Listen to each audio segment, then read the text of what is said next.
Sanibona, ngaphambi singene kwivideo namuhla, ngithi angithathe lethuba ngibonge isupport nothando esikhombise lona lingaphezu kokucabanga kwethu. Siyacela niqhubeke nisupporte njalo ngokubuka amavideo ethu, ungakhohlwa ukukhomenta, ushare, ulike. Siyafisa ukuzwa umbono wakho. Sicela ke singene kwivideo namuhla. South Africa does not need a rich man to be president. They are so correct. Absolutely correct. There are many people in this country who are incredible people, enormously talented, enormously committed. Let me say this to you. Let me start with Panyaza. Panyaza is Premier of Gauteng. That job is a calling. You've got to look at, if you're a mayor of a city or a town, you've got a duty to the people that you lead, but you also have a duty to the Almighty, because there are things that you may do that the people may not see.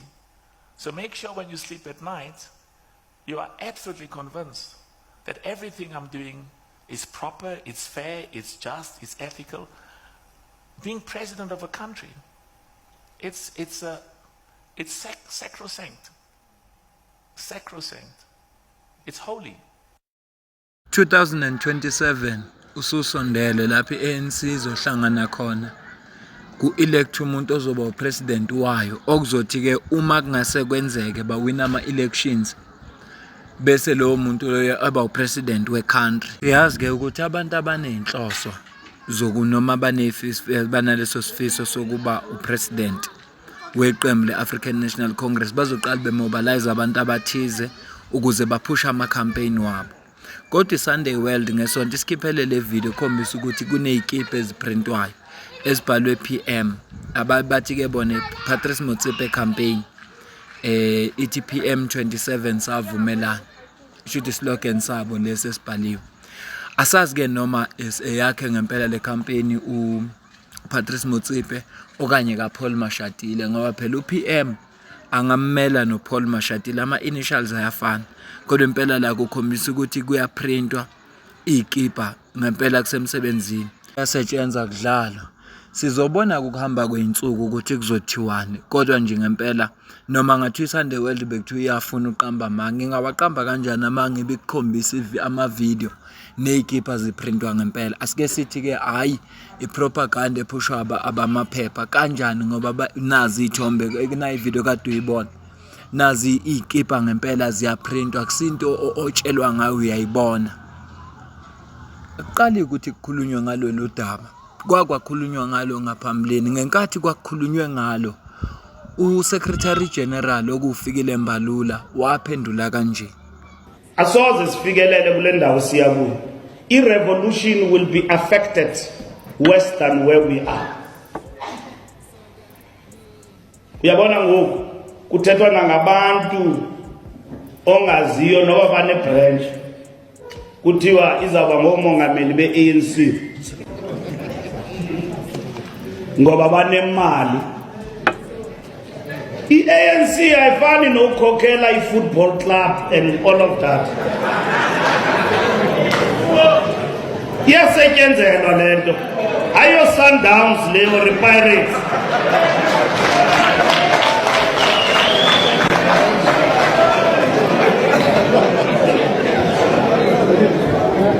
Uvuke ngomso ufuna ucontesta no-Ivan Khoza, or ufuna ukucontesta no-Kaizer Motaung. Ayifani le nto nebhola. Niyeke le nto ufanisa i-ANC nebhola. Iyasetyenzelwa le nto. Umntu xa kafuna ukhokhela i-ANC makazibonakalise apha.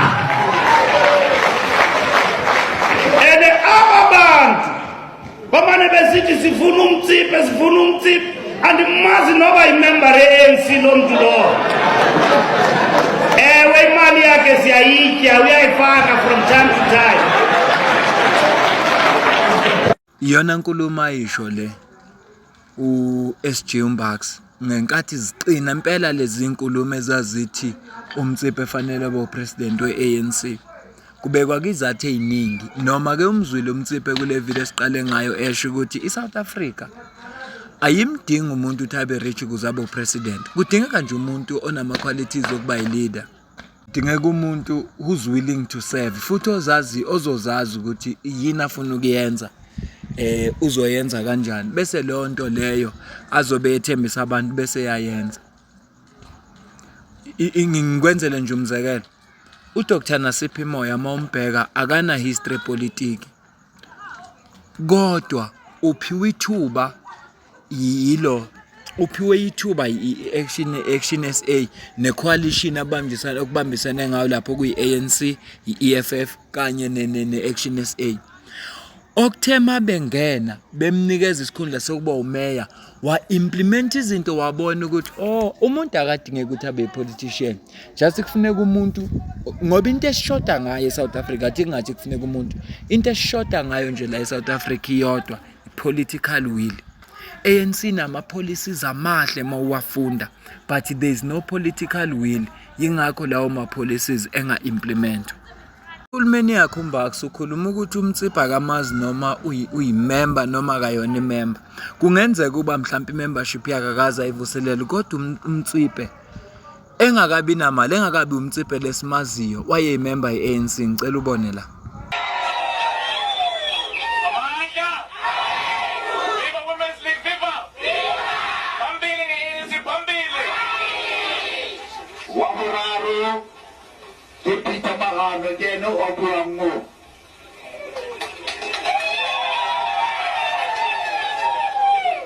Inkulumo ka-SG Umbaksi yamthola umnikazi wayo ngoba yena wayikhuluma nje wangasho gama la muntu, kodwa bathema bethola ithuba nabo neplatform yokuthi abaphendule bamphendula uMbaksi.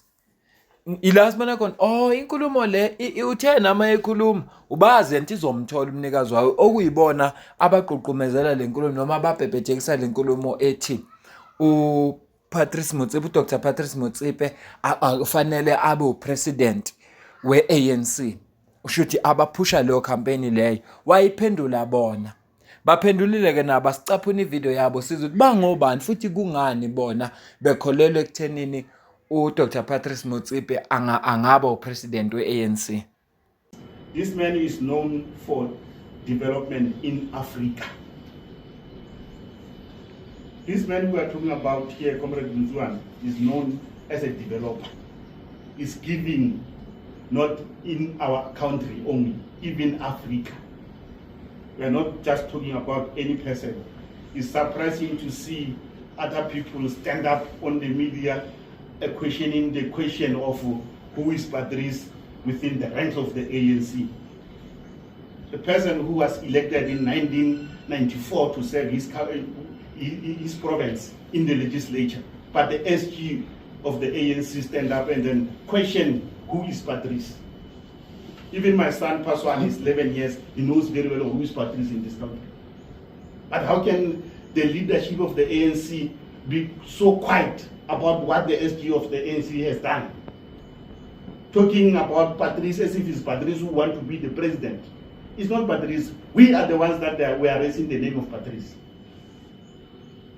So there is no one who can question the issue of Patrice within the ranks of the ANC.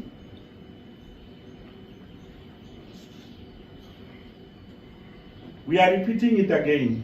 We are asking the NEC of the ANC to swallow their pride and ask Patrice to come and lead the ANC. Remember, if the ANC goes to the elections without Patrice, the ANC is dead. It's finished. They will know more history of the soldiers of the ANC. In this country, the power of the ANC will be gone. We need to protect the history of our people. The leadership of the NEC must accept that the ANC is dying in their watch, and they must do the right thing by asking Patrice to assist them. Kungenzeka futhi ukuthi badidisa thina badlala thina ingqondo. Akungoba befuna uPatrice Motsepe ukuthi abe upresident, kodwa benzela ukuthi thina njengabantu sinake noma amalunga thina njengabantu bomphakathi namalunga nje ayi-ANC ama-members ukuthi banake kakhulu le kanti kukhona into eyenziwayo, kukhona lo abamhlelayo ukuthi abe upresident. Ngisho lento ngoba ngesikhathi bekune-NGC useyisi uJulius Malema wasitshela izinto ezibalekile efuneka sizazi futhi ekhuluma kahle njengomuntu okhulele kuyi-ANC yena wakhuluma kanje. I'm telling you now, Mbalula is going to be president of the ANC if there is no serious intervention made to stop him. I warned you about this, that this Mbalula, if they allow him to do what he's doing, is going to lead them. If it was a marathon, Mbalula is ahead. Paul is trying to catch up. Mbalula is ahead. Out of this so-called staged NGC that gets organized in a manner that it has never been organized. We want to that was Mbalula's show of force. You say it was Cyril's show of force because there are people who said they are going to remove Cyril. Cyril didn't get removed. It was never about that. Mbalula wanted that to show them that he's in charge. You remember, I ran these things in the ANC. We went to the NGC in KZN. We defeated Zuma, both in numbers and policy position. After that, Zuma knew that these boys are going to remove me because the NGC tells you what's going to happen. That's when he expelled us from Mangaung conference. We were expelled because he got a sign. And Gwede told him, it says, they are pretending like they are removing me. They are actually coming for you, and he was right. We were making noise about Gwede, but we were looking for this one. We won in the NGC in Durban, and we got expelled, and that's how Kgalema lost the Mangaung conference. I'm giving you this history for you to be able to determine, because conference is not won at the conference, it's won before. So he's going for a kill. He's going to emerge as a president unless something drastically happens, because the naive you guys says, yeah, but you said Mbalula is going to be a president. Look, now he's a president. I'm telling you, what is prevailing now, the balance of forces show that Mbalula is going to be a president. Let me give you the last example. At the NGC, Mbalula addresses for 2 hours 30 minutes, addressing the NGC. The president is sitting here, meaning he's addressing president for 2 hours 30 minutes. That's number one. That's when a man shows you doesn't care about those things. Then make matters worse. When he finishes speaking, they start singing about the Secretary General Mbalula in the presence of the president. What happens? The president is forced by that environment to stand up and sing about Mbalula. You didn't see what was happening there. Onobala, tena sefunu nobala one content Ramaphosa. Nobala. It's supposed to be the other way around. Then Gwede realizes, man, hey, there's going to be a mess here. He tries to stop the song. They sing even louder. And not only louder, go to the podium. The sitting president is made to sing about the Secretary General. And then you must tell me where the power is there. Paul Mashatile, who says he's a contender, he's made to sing about a person is standing against. Get power, Papa. If you know how it works, that thing. power. It's a psychological warfare. You fight Mbalula, you see those videos, you see the whole conference standing up, singing about this guy, you're like, it looks like this one of ours won't work. Let's join this one of Mbalula. It's psychological. So, we are ready to join GNU. Enhle ukuthi uCIC ukhulele kuyi-ANC. Ngakho ke lezi zinto ayishoyo uyazazi. Njengoba echaza nje ukuthi i-conference ayiwinwa kwi-conference, iwinwa before. Bafika kwi-conference sekwaziwa ukuthi ubani ozowina. Kuthi kufika nje ku-conference kube sekwaziwa ukuthi ubani ozowina. Nanokuthi kuhlela ukuthengwa kwabantu. Bakuhlela ngoba basuke bazi ukuthi ubani ozowina. Angifuni nje ukuqala leyo. Ngoba mangaqala izosithatha isikhathi eside kabi, kodwa siyazi ukuthi ANC bakhona abantu abathengwayo ukuze kuwena abantu abathize. Siyakwazi lokho. Panyazi kwakhuluma ngakho, Gigabyte kwakhuluma ngakho manje asikho isidingo sokuthi ngathiwa ngiqala phansi ngiphinde nami ngikhuluma ngakho. Ngiyadlula nje kukho. Baba uTokyo Sexwala uke wakhuluma noClement Manyathela kwi-show yakhe le ku702. Wambuza futhi ukuthi mawucabanga mayecabanga Dr. Patrice Motsepe angaba upresident nawe ANC. Ubaba uTokyo Sexwala waphendula kanje. What do you think of Patrice Motsepe? Well, Patrice, Because some are mentioning him as a possible. I've seen that. I don't know if he's interested in that because when he was in NAFCOC in the past, he did make a statement that He doesn't want it. yeah, that politics is for crazy people. He says, I'm not mad. You see, so Was he wrong? perhaps not. So I've not heard him speak in public to say he wants the job. But in any case, you've got to go through a number of processes inside the ANC, in the DA and so on. So the president will not necessarily have to come from the ANC. If the ANC wants the presidency and the cabinet or the next government, a strong government, to come from amongst themselves, clean up your act first. Otherwise, the numbers are talking. I'll keep on saying the numbers are talking. People are talking, and the ANC must learn to listen. Uzwa ukuthi ngaphambilini wayenqabile lento yokuba upresident. Wathi abantu abasangene yena cha.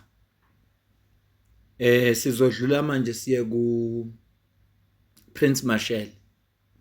Naye kuphawulile mayelana nalolu daba lokuthi ubaba uDr Patrice Motsepe ufuna ukuba ngupresident weANC noma ufuna ukuba upresident wecountry.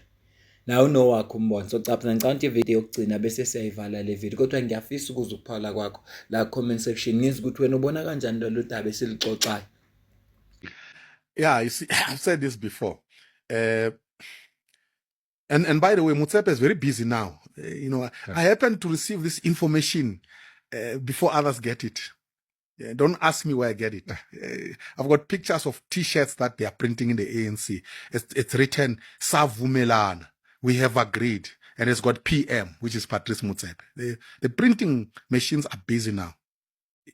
Printing Motsepe's T-shirts. So Motsepe wants to be president, but his mistake, and I've said this before, is to think that in order for him to be president, he must use the ANC. He's using a dead horse. He wants to enter a race and he picks a dead horse. It's not going to run anywhere. The biggest mistake that he's making, he's going to destroy himself if he gets into the ANC.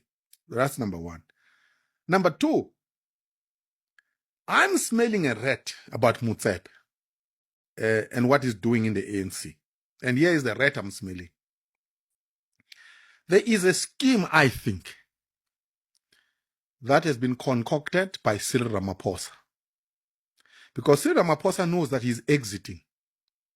And he does not want the ANC to be taken over by a leader who might arrest him. Because there's Pala, remember. Actually, if you had a proper government after Ramaphosa, Ramaphosa is supposed to go to jail. And he knows that. So what does he do?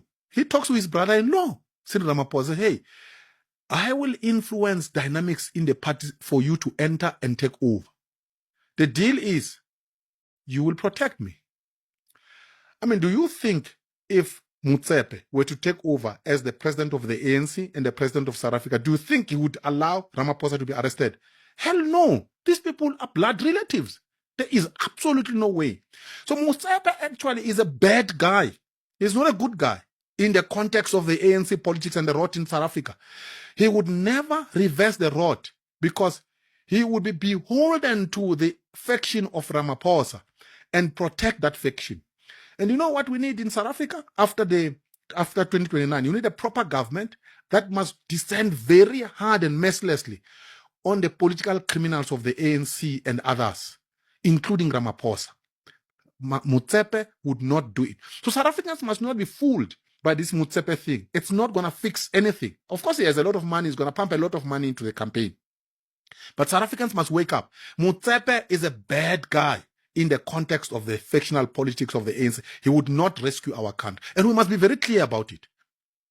Ukuzula kuphawula kuka Prince Mashele ethi uma ngabe uMtsipe enenhloso zokuba upresident iphutha angasalenze uqokutha afuna ukungena nge-ANC kodwa udaba lika Mtsipe ku-ANC liphushwa uCyril Ramaphosa kusho Prince Mashele uthi okuyena umuntu ophusha lolu daba uphusha ngoba usibari wakhe uyazi ukuthi nekamvikele ngoba udaba lwephalaphala lusewudaba oluphilayo kodwa lo nkulumo ivela kuPrince Mashele funeka ngihlukanise lokho yengakho ke ngithi ngiyacela ukuze ukuphawula kwakho uzwile inkulumo ezehlukene uzwisile ngicaphunela inkulumo yakhe uDr Patrice Motsepe ngakucaphuna yena wancoma uPanyaza Lesufi endorsed uPanyaza Lesufi